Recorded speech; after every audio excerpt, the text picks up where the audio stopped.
The man raised his rifle and took aim at an antelope, but when he pulled the trigger, he ended up hitting it in the rump instead, watching the antelope run in the opposite direction. The man did not rush to take another shot. As a retired soldier, he knew very well that the antelope was injured and could not run far. He then picked up the spent shell casing and calmly chased after it from behind, but he suddenly noticed bloodstains on the ground, which made him realize something was wrong. He followed the bloodstains and discovered a hunting dog that had been shot nearby, but he hadn't shot the dog. Realizing that a gunfight must have taken place nearby, the hunter tracked the dog in the opposite direction, and sure enough, he found several cars parked at the foot of the mountain. In order to figure out what was going on, the hunter cautiously walked up to investigate. He unexpectedly found that everyone was dead. It was clear that a fierce battle had taken place here. He then went to the back of the truck to check. He unexpectedly found a whole truckload of goods. Since the goods were still in the truck, someone must have run away with the money. That person might have been seriously injured, but in such a hot summer, where could that person have run to?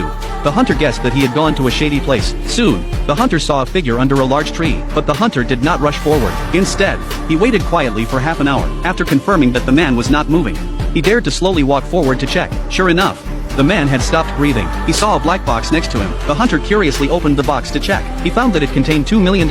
Although the money might bring him disaster, why would he refuse money that was already in his hands? He carried the box back home, but when it was time to sleep at night, the hunter still felt uneasy. To ensure his family's safety, he arranged for his wife to return to her parents' home, and stayed in a motel with the money. To investigate their background, he hid the box in the ventilation duct of room 137. He then restored the ventilation shaft to its original state, and deliberately opened the adjacent room 138. Little did he know that this decision had saved him from certain doom. The assassin had already identified him, and, using the tracking device in the suitcase, quickly pinpointed the target to room 137. However, after searching for several hours, the assassin could not find the suitcase. The box had been dragged to the adjacent room by the hunter. Upon noticing the scratches in the ventilation duct, the assassin realized the target was highly intelligent. Nevertheless, he refused to abandon the pursuit. He used the same method to force open the hunter's door, but the hunter had already fled the scene, and checked into another motel. The hunter realized the killer could track him, which felt off. To verify his suspicions, he quickly opened the box of cash to search. Sure enough, there was a tracking device inside the cash. From the frequency of the red light flashing, it was clear the killer was getting closer.